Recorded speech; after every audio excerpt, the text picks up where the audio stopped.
Hello friends, मैं आज इस वीडियो में आप सबको बताने वाला हूँ टैबलेट के बारे में। टैबलेट के बारे में क्या क्या बताने वाला हूँ, इसको एक नज़र डाल देते हैं। सबसे पहले मैं आपको डेफिनेशन बताने वाला हूँ, टैबलेट होता क्या है। दूसरा मैं बताने वाला हूँ कि टैबलेट के कंपोनेंट क्या क्या होते हैं, मतलब टैबलेट किन किन चीज़ों से मिलकर बना हुआ होता है। तीसरा हम बताने वाले हैं कि टैबलेट के एडवांटेजेस क्या हैं, मतलब कि टैबलेट के फ़ायदे क्या क्या हैं, टैबलेट होने की वजह से हमें क्या क्या आसानी होती है। उसके बाद हम बात करने वाले हैं चौथा कि टैबलेट के डिसएडवांटेजेस क्या है, यानी कि टैबलेट के क्या क्या डिसएडवांटेजेस हैं, नुकसान क्या क्या है, मतलब क्या क्या हमारे ड्रॉबैक्स हैं। पांचवा हम बात करने वाले हैं कि एक टैबलेट का आइडियल प्रॉपर्टी क्या क्या होता है। आइए हम शुरुआत करते हैं, जानते हैं कि टैबलेट होता क्या है, यानी कि टैबलेट का डेफिनेशन। सो आमतौर पर दुनिया भर के बच्चे बच्चे जानते हैं कि टैबलेट होता क्या है। सो सबने टैबलेट देखा, टैबलेट के बारे में आम जानकारी लोगों के पास जो अवेलेबल है उसी से मैं एक डेफिनेशन बनाने वाला हूँ। तो आम व्यक्ति को क्या पता है टैबलेट के बारे में। टैबलेट सॉलिड डोसेज फॉर्म होता है, यानी सॉलिड होता है, ठीक है। और दूसरा चीज क्या पता है कि टैबलेट को हम मुंह से लेते हैं, यानी ओरल रूट से लेते हैं। रूट ऑफ एडमिनिस्ट्रेशन जो टैबलेट का है वो ओरल है। और तीसरा कि टैबलेट हम क्यों लेते हैं। टैबलेट जब हम बीमार पड़ते हैं तो मेडिकेशन के लिए लेते हैं। मेडिकेशन क्या होता है, किसी भी व्यक्ति को मेडिसिन देने का प्रक्रिया को हम मेडिकेशन कहते हैं। तो अब इन सारी चीजों को मिला करके हम डेफिनेशन क्या बनाएंगे टैबलेट का, देखते हैं क्या बनता है। So tablet is an oral solid dosage for used for medication. मतलब कि टैबलेट एक ओरल सॉलिड डोसेज फॉर्म है जिसके मदद से हम किसी को भी मेडिकेशन देते हैं, ठीक है। तो यह है डेफिनेशन। उसके बाद हम बात करेंगे कि टैबलेट के कंपोनेंट क्या क्या होते हैं। सो टैबलेट के कंपोनेंट क्या क्या होते हैं, मतलब कि टैबलेट में क्या क्या मिला हुआ होता है। तो आमतौर पर कई चीजें मिला होता है टैबलेट में, लेकिन हम मुख्य रूप से हम उन सारी चीजों को दो कैटेगरी में डिवाइड करते हैं। उनमें से एक जो टाइप होता है उसका पार्ट जो होता है इंग्रेडिएंट का, उसको कहते हैं एपीआई, एक्टिव फार्मास्यूटिकल इंग्रेडिएंट। यानी नाम से ही पता चल रहा है एपीआई, एक्टिव फार्मास्यूटिकल इंग्रेडिएंट। मतलब कि टैबलेट का वो इंग्रेडिएंट जिसके वजह से थेराप्यूटिक इफेक्ट आता है, फार्माकोलॉजिकल इफेक्ट आता है। यानी कि कोई भी व्यक्ति जिस पर्पज से दवाई को लेता है उसका वो प्रॉब्लम सॉल्व जो होता है, उसका जो पर्पज जो रहता है उसको फुलफिल करने में मदद करता है। सपोज कि आपको कोल्ड हो गया, ठीक है, या फीवर हो गया। सपोज कि आपको फीवर हो गया, तो फीवर के लिए जो आप टैबलेट ले रहे हैं तो उसमें जो वो इंग्रेडिएंट जो कि फीवर को ठीक करने में मदद करेगा वो एक्टिव फार्मास्यूटिकल इंग्रेडिएंट होगा। वो इंग्रेडिएंट जो आपके कोल्ड को ठीक करने में मदद करेगा वो उसका एपीआई होगा। और एक टैबलेट में एक से अधिक एपीआई हो सकते हैं, एक एपीआई हो सकते हैं या एक से अधिक एपीआई हो सकते हैं, यानी कि एक से अधिक ड्रग हो सकते हैं, यानी एक से अधिक एक्टिव फार्मास्यूटिकल इंग्रेडिएंट हो सकते हैं। और कई सारे ऐसे टैबलेट होते हैं जिसमें कि एक्टिव फार्मास्यूटिकल इंग्रेडिएंट नहीं भी होते हैं, जिसको कि आमतौर पर प्लेसिबो टैबलेट बोलते हैं। उसके बारे में हम आगे बात करेंगे दूसरे वीडियो में, ठीक है। तो हम सबसे पहले हम एक्टिव फार्मास्यूटिकल इंग्रेडिएंट के बारे में जान चुके हैं कि क्या होता है। टैबलेट का वो इंग्रेडिएंट, वो कंपोनेंट जिसकी वजह से हमें थेरेप्यूटिक इफेक्ट मिलता है। अब हम उसके बाद हम बात करेंगे एक्सीपिएंट के बारे में कि एक्सीपिएंट होता क्या है। What is excipient. एक्सीपिएंट क्या होता है, एक्सीपिएंट जो होता है ये नॉन एक्टिव इंग्रेडिएंट होता है टैबलेट का। मतलब नॉन एक्टिव यानी कि ये जो है हमें थेरेप्यूटिक इफेक्ट नहीं देता है। नॉन एक्टिव इंग्रेडिएंट होता है ये टैबलेट का, ये हमें थेरेप्यूटिक इफेक्ट नहीं देता है, इसकी वजह से हम ठीक नहीं होते हैं, लेकिन हमको टैबलेट फॉर्मुलेशन करने में मदद जरूर करता है, ठीक है। ये हेल्प करता है हमें टैबलेट का फॉर्मुलेशन में, ठीक है। तो अब हम उसके बारे में जानेंगे क्या क्या एक्सिपिएंट होते हैं एक टैबलेट में। तो सबसे पहले हम ये देखेंगे, एक बल्किंग एजेंट होता है, ठीक है, फिर बाइंडर होता है, फिर डिसइंटीग्रेंट होता है, फिर लुब्रिकेंट होता है, फिर ग्लाइडेंट होता है, फिर फ्लेवरिंग एजेंट होता है, फिर पिगमेंट होता है और कोटिंग एजेंट होता है। अब हम इसके बारे में बारी बारी से जानेंगे, ये सारे एजेंट किस तरीके से हमें हेल्प करते हैं एक टैबलेट को बनाने में। अब हम बात करेंगे पहला एक्सिपिएंट के बारे में जिसका नाम है बल्किंग एजेंट। जैसा कि आपको नाम से ही पता चल रहा है, बल्क क्रिएट करने वाला एजेंट यानी बल्किंग एजेंट। इसको हम फिलर भी कहते हैं, इसको हम डाइल्यूएंट भी कहते हैं, ठीक है। तो जैसा कि देख पा रहे हैं कि बल्किंग एजेंट नाम से पता चल रहा है, यानी कि बल्क क्रिएट करने वाला, यानी कि साइज इनहेंस करने वाला, तो क्वांटिटी को इनहेंस करने वाला, इसको हम कहते हैं बल्किंग एजेंट। तो हम अब ये जानेंगे कि एक टैबलेट बनाने में बल्किंग एजेंट की जरूरत कैसे पड़ती है। सपोज कि कोई ड्रग है, एक्स ड्रग है, उसका जो है 500 mg जो है हम इंसान की जरूरत है, किसी बीमारी के लिए जरूरत पड़ता है अगर, तो हम 500 mg कैसे डिलीवर करेंगे। 500 mg क्वांटिटी जो होता है ये बहुत छोटा होता है, एक तो इसको वे करना बहुत डिफिकल्ट होता है, दूसरा 500 mg क्वांटिटी इतना छोटा होता है कि इसका प्रॉपर टैबलेट बनाना भी बहुत डिफिकल्ट होता है। ठीक है, तो हम क्या करेंगे कि इसमें जो है 1 ग्राम, सपोज कि मैंने इसमें बल्किंग एजेंट को ऐड कर दिया।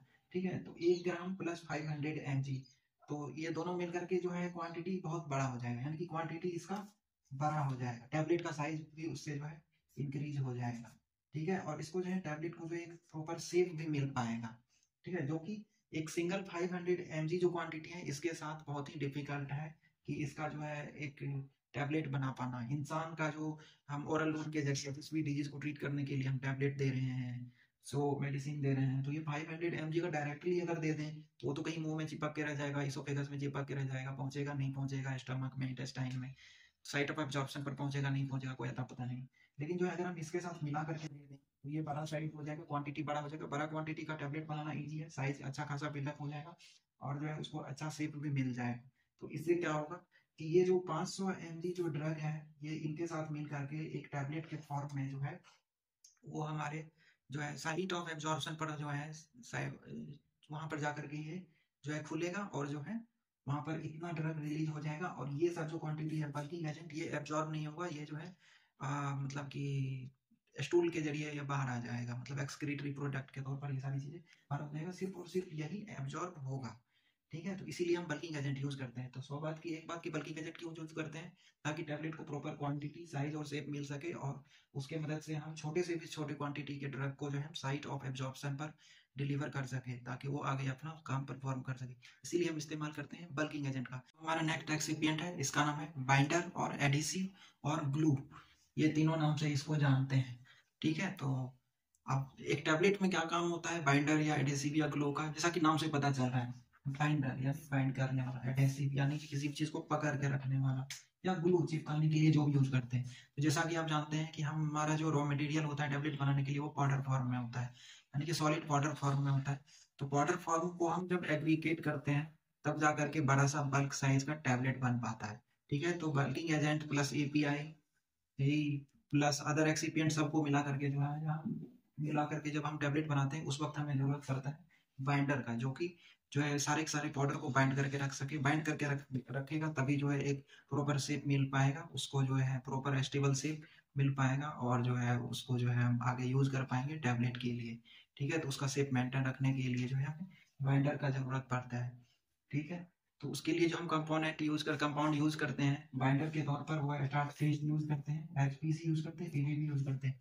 एचपीसी होता है हाइड्रोक्सी प्रोपाइल सेलुलोज, पीवीपी होता है पॉलीविनाइल पायरोलिडीन।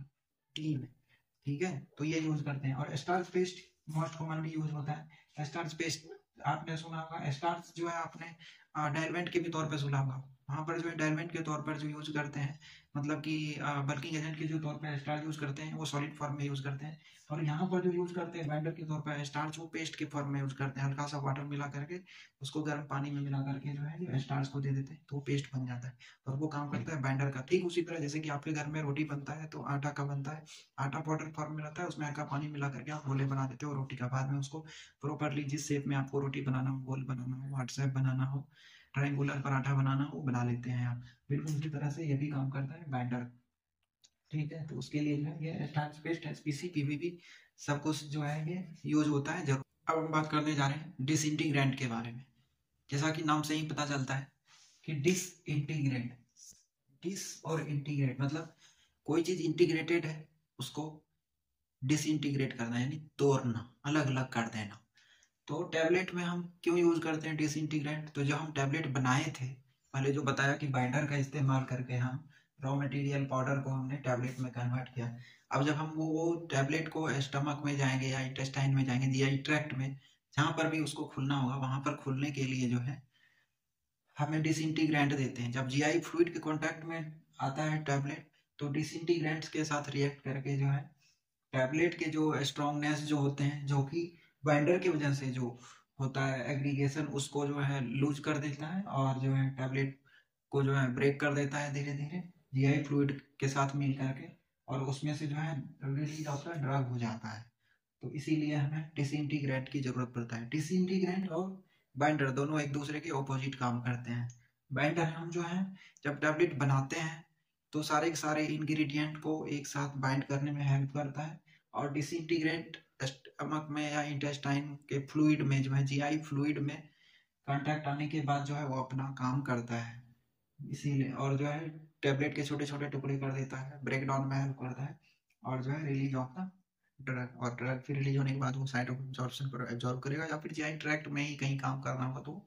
डिसइंटीग्रेंट का कॉमन एग्जांपल है क्रोस्पोविडोन, क्रोस्कर, मेलोज, सोडियम, सोडियम एस्टार्च, ग्लाइकोलेट।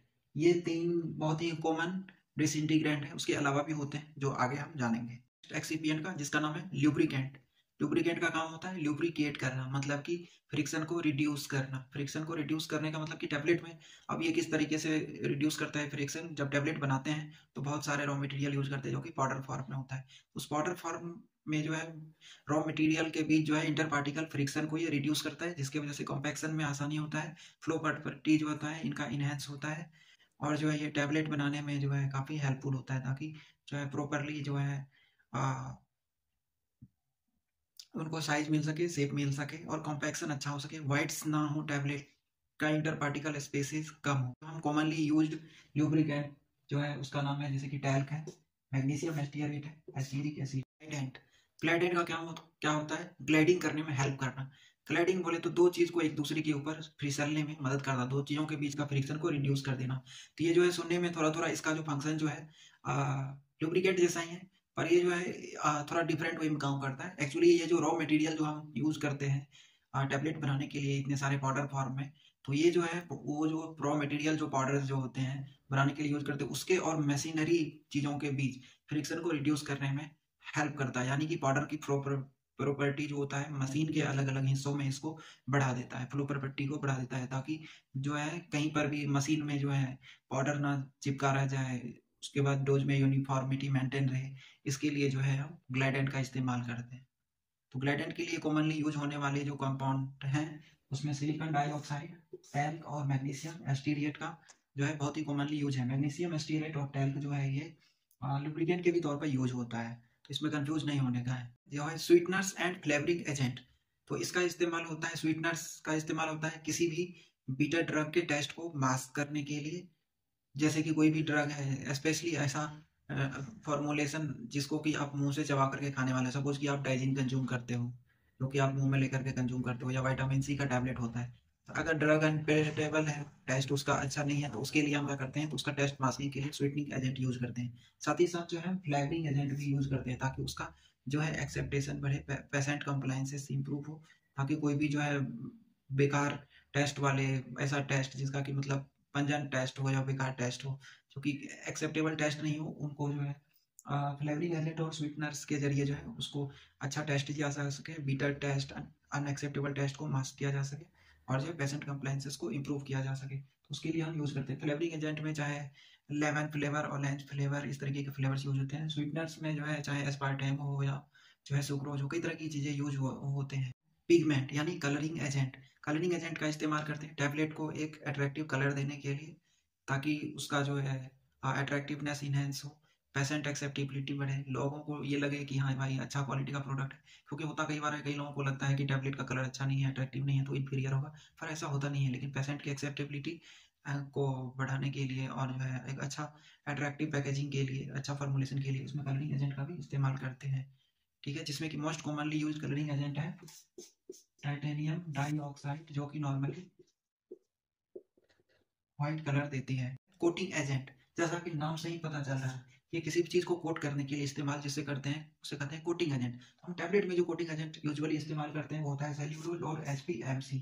ठीक है, तो सर हम आखिर क्यों करते हैं कोटिंग एजेंट का इस्तेमाल, तो हम टैबलेट के स्मूथनेस को बढ़ाने के लिए करते हैं। कई सारे टैबलेट होते हैं जो कि अच्छे से कंप्रेस करने के बाद भी जो है उसका सरफेस जो रहता है रफ रहता है, तो उसको स्मूथनेस देने के लिए हम कोटिंग एजेंट इस्तेमाल करते हैं। दूसरा कंट्रोल रिलीज, कंट्रोल रिलीज मतलब रिलीज को कंट्रोल करना। ठीक है, सपोज कि हमें कोई टैबलेट है इंटेस्टाइन में भेजना है और वो टैबलेट जो है बेसिक है, ठीक है, तो और स्टमक में क्या है कि एसिडिक रहता है, तो स्टमक होते ही वही गुजरता है टैबलेट इंटेस्टाइन के लिए, तो इंटेस्टाइन के एसिड के कांटेक्ट में आकर के रिएक्ट ना कर दे, डिग्रेड ना कर दे और बायो अवेलेबिलिटी कम ना हो जाए, इसीलिए हम क्या करते हैं कि उसको जो है हम कंट्रोल रिलीज के लिए इस्तेमाल करते हैं कोटिंग एजेंट का, जो कि एसिड रेसिस्टेंट होता है वो कोटिंग एजेंट, और जो है बेसिक एटमॉस्फेयर में जाकर के फिर वहाँ पर जो है डिग्रेड कर जाता है कोट, और फिर उसमें से जो है फिर धीरे धीरे जो है डिसइंटीग्रेंट अपना एक्शन दिखाता है और वहाँ पर टैबलेट डिसइंटीग्रेट हो जाता है इंटेस्टाइनल फ्लूइड में, और फिर जो है वहाँ पर ड्रग रिलीज होता है। उसके लिए इस्तेमाल करते हैं कंट्रोल रिलीज के लिए कोटिंग एजेंट का। फिर हम बात करते हैं टेस्ट मास्किंग। कई सारे टैबलेट ऐसे होते हैं जिसका कि टेस्ट बीटर होता है या बहुत ही बेकार सा टेस्ट होता है, उसके लिए हम इस्तेमाल करते हैं टेस्ट मास्किंग का। फिर आता है एनवायरमेंटल प्रोटेक्शन। बहुत सारे टैबलेट ऐसे होते हैं जो कि हाइग्रोस्कोपिक हो सकते हैं। बहुत सारे टैबलेट ऐसे हो सकते हैं कि बहुत ज़्यादा ह्यूमिडिटी की वजह से या बहुत ज़्यादा टेम्परेचर की वजह से बहुत सारे हो सकते हैं कि जिसकी वजह से डैमेज हो जाए। ये भी हो सकता है कि वो टैबलेट जो है बैक्टीरियल कंटामिनेशन हो जाए, तो उससे बचाने के लिए भी हम यूज़ करते हैं एनवायरमेंटल प्रोटेक्शन के लिए कोटिंग एजेंट। फिर बात हम करते हैं अपीयरेंस इनहेंसमेंट, मतलब दिखने में अच्छा लगे, उसके लिए हम यूज़ करते हैं कोटिंग एजेंट। अलग अलग टाइप का कोटिंग कर देते हैं ताकि लोगों की नज़र में थोड़ा सा लगे कि हाँ भाई ये अच्छा प्रोडक्ट है, इसे खरीदना चाहिए।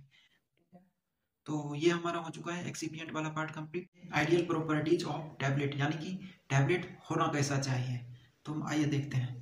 सबसे पहले कि टैबलेट में यूज होने वाला मटेरियल नॉन टॉक्सिक होना चाहिए, यानी कि इंसान को कोई टॉक्सिसिटी या एलर्जी कॉज ना करे, ठीक है, नॉर्मल डोज पर ना करें। दूसरा, नॉन इरिटेंट, टैबलेट में कोई भी ऐसा मटेरियल यूज ना करें जिससे कि जीआई ट्रैक्ट में इरिटेशन कॉज करे, ठीक है, किसी प्रकार का इरिटेशन या इन्फेक्शन या क्रोसिवनेस नहीं हो, वो नॉन इरिटेंट होना चाहिए। और टैबलेट में डोज यूनिफॉर्मिटी होना चाहिए, यानी कि जो भी हम 500 mg 250 mg एक टैबलेट में हम डोज देना चाहते हैं किसी पेशेंट को, उसमें यूनिफॉर्मिटी होना चाहिए, ठीक है। जैसे कि अगर कोई टैबलेट है 500 mg का है सपोज, और अगर हम उसको 2 हाफ में तोड़े तो 250 mg के करीब आ जाना चाहिए, इस टाइप का होना चाहिए, यानी डोज यूनिफॉर्मिटी होना चाहिए। और जब भी बैच में प्रोडक्शन होता है बड़े बड़े इंडस्ट्रियल लेवल पर, तो हर एक टैबलेट में जो है लगभग बराबर लेवल का जो है एपीआई प्रेजेंट होना चाहिए, ज़्यादा डिफरेंस नहीं होना चाहिए, ठीक है। यानी कि डोज यूनिफॉर्मिटी बैच लेवल पर और इंडिविजुअल लेवल पर दोनों जरूरी है, ठीक है। उसके बाद हम बात करेंगे excipient should be as per need, यानी जो भी एक्सीपिएंट यूज करते हैं वो जरूरत के ही अनुसार होना चाहिए, और जो भी एपीआई यूज करते हैं वो भी जरूरत के ही अनुसार होना चाहिए। तो API and excipient should be as per need, ठीक है। उसके बाद हम बात करेंगे नॉन हाइग्रोस्कोपिक मटेरियल, कोई भी उसमें हाइग्रोस्कोपिक यूज नहीं होनी चाहिए, नॉन हाइग्रोस्कोपिक होना चाहिए, यानी कि ऐसा मटेरियल जो कि मॉइस्चर के कांटेक्ट में, एटमॉस्फेयर के कांटेक्ट में आने के बाद जो है वो गीला गीला सा हो जाता है, रिएक्ट करके जो है स्टेट चेंज होने लगता है, फिजिकल प्रॉपर्टी चेंज होने लगता है, ऐसा नहीं होना चाहिए। वो नॉन हाइग्रोस्कोपिक होना चाहिए कि एनवायरमेंटल मॉइस्चर के साथ रिएक्ट नहीं होना चाहिए, ठीक है। एनवायरमेंट से मॉइस्चर को एब्जॉर्ब न करे ऐसा मटेरियल यूज करना है, प्राइमरी चॉइस यही होना चाहिए। फिर इजी टू स्वेलो, यानी कि निगलने में टैबलेट जो है आसानी हो, साइज नॉर्मल हो, और जो है उसका टेस्ट सही हो, टेस्ट मास्क्ड हो, अगर बीटा टेस्ट हो तो उसका मास्क, सॉरी लास्ट है इजी टू स्वेलो, निगलने में आसानी होना चाहिए, उसका साइज प्रॉपर होना चाहिए, और कोई जो है उसमें ऐसा अगर बीटा ड्रग यूज कर रहे हैं तो वो कोटेड होना चाहिए, मास्क्ड होना चाहिए, ताकि जो है कोई भी इस तरह का दिक्कत ना हो निगलने में, और पेशेंट कंप्लायंसेस उसकी अच्छी होनी चाहिए। अब हम बात करेंगे advantages and disadvantages of the tablet, यानी कि टैबलेट के क्या क्या फायदे हैं और टैबलेट के क्या क्या ड्रॉबैक है, यानी कि कमियां क्या क्या है। तो हम एडवांटेज एंड डिसएडवांटेज में सबसे पहले हम देखेंगे एडवांटेजेस को। टैबलेट का पहला एडवांटेज है कि ये सस्ता पड़ता है बनाना, कॉस्ट इफेक्टिव होता है, यानी इकोनॉमिक होता है। दूसरा, टैबलेट को बनाना बहुत आसान होता है, इसमें ज़्यादा इक्विपमेंट की जरूरत नहीं पड़ती है, ज़्यादा टाइम कंज्यूमशन नहीं होता है, इसके लिए अच्छा है। इजी टू फार्मूलेट, कम से कम इक्विपमेंट में भी आप टैबलेट को फार्मूलेट कर सकते हैं। उसके बाद इजी टू कैरी, इसको कहीं भी ले करके जा सकते हैं, इसका पैकेजिंग इस तरीके से होता है और इतना छोटे छोटे साइज में होता है, ये इजी टू कैरी, कहीं पर भी ले जा सकते हैं और ला सकते हैं, ठीक है। इजी टू ट्रांसपोर्ट होता है ये, ठीक है, कहीं भी।